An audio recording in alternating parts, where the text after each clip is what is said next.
we are at the Great British Shooting Show with our wonderful ambassador, Richard Saunders, on the Pro Croc and Day State stand. And Richard, how are you? I'm good, mate. Feet are starting to hum a little bit. Are they? Yeah, only 2 or 3 hours into the show, but yeah, it's a long weekend. It's always good fun, though. Yeah, I have to be honest, I've watched you and it's absolutely non-stop. Yeah, busy this morning. Great podcast the other day. Oh, thank you. It was great. I really enjoyed that. Yeah, well, you were our star guest, weren't you? Oh, thank you. Yeah. Don't forget the Airgun World podcast. Don't forget that. But yeah, Richard, how's it going anyway? Yeah, very busy. Yeah, getting out doing lots of shooting. You're doing lots of shooting? Yeah, lots and lots of shooting at the minute. Yeah, obviously, the fields are flooded at the moment. Yeah. Means fewer rabbits. Yeah. But lots and lots of rats, lots of squirrels, yeah. Yeah. I don't know where the rats have come from this year, but on my permissions at least, they're all over the place. Well, Brian shot a 17-inch one, did you, Brian? 17, really? 17 Wow. inch. It was massive. He's got the photo to prove it. I've got a couple of mates who are gamekeepers on an estate in Hampshire, and I lent them a night vision scope. And I said, how'd you get on with it? And they shot 1,200 rats in 3 nights. Oh my God. 1,200? Rats. Jeez. What's you going to charge at the moment, Richard? So I'm really loving the ghost at the moment. Shooting an awful lot. Shooting a lot of ferals with that. But I still love my Wolverine R. Yeah. And also got a couple of FX impacts. So Right. shooting a lot of rabbits with the FX impact. Yeah. And also the 30 caliber version of the Ghost, Oh, lovely. which is just, you can't miss with it really. How many foot pounds is that, Richard?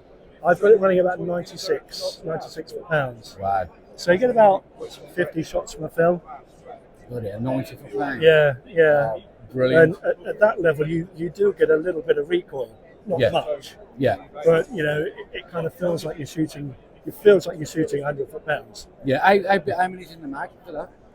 I think it's 8 Oh, 8 shots. Yeah.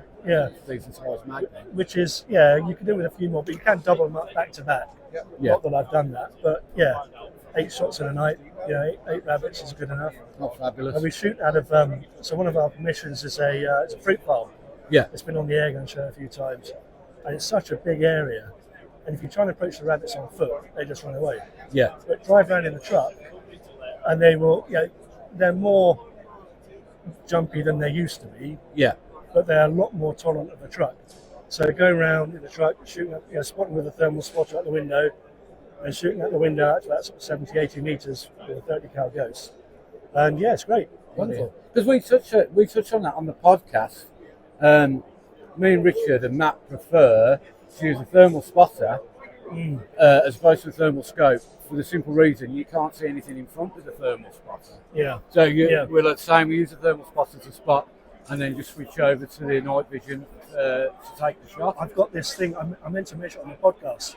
I've rigged up this thing. It's all made out of camera parts, but I've got a magnetic plate that goes on the top of my truck, and a remote control camera gimbal on top of that, and then a thermal spotter on top of that, linked through to an iPad in the car, in the truck, so you can drive along with the remote control moving the thing on the top of the truck, looking at the image through it on the iPad.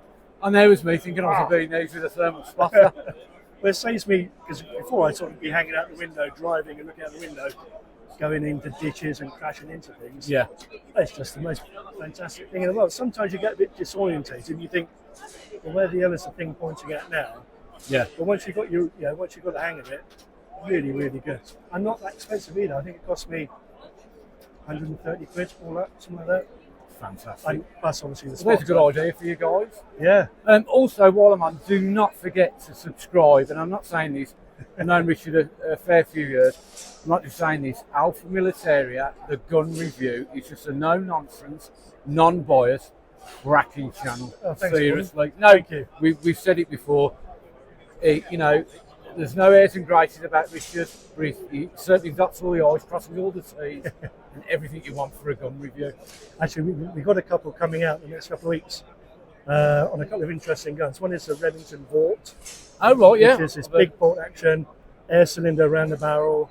Yeah, I've heard of that one. Yeah. 50 quid gun, really nice gun for the money. And then I've got it's a rifle called a McCavity Arms Right. MA2. brand new gun. They're developed in the US. I suspect there might be a little bit of Chinese influence there as well. Yeah. But they're not in the UK market just yet. Really, really good quality guns. The one that I had was a prototype FAC, and they're talking about making that £12 for the UK market, and it retailing for 500 quid or less. Fully regulated. I say the FAC one shot really, really well. So we've got a review on the channel for that. Yeah. And then we've got some scopes coming up, and got another caliber gun coming up as well. Yeah, I was So yeah. yeah. There you go, guys. It just goes to show, just goes to prove you have to spend loads of money No. to get a decent gun. I mean, No. it's nice to have your high-end guns, of course it is. But, you know, there's loads of budget guns that will just do the job. And honestly, seriously, guys, you've got to get onto Alpha Militaria. It is fantastic. Fantastic channel. Richard, I think we took up enough of your time. Please take it easy, because you've been grafting. And we will be doing an interview in the short future, more in depth with Richard at his place. So, thanks, guys. Don't forget to come see Richard on the Broke Update. Thanks again, guys.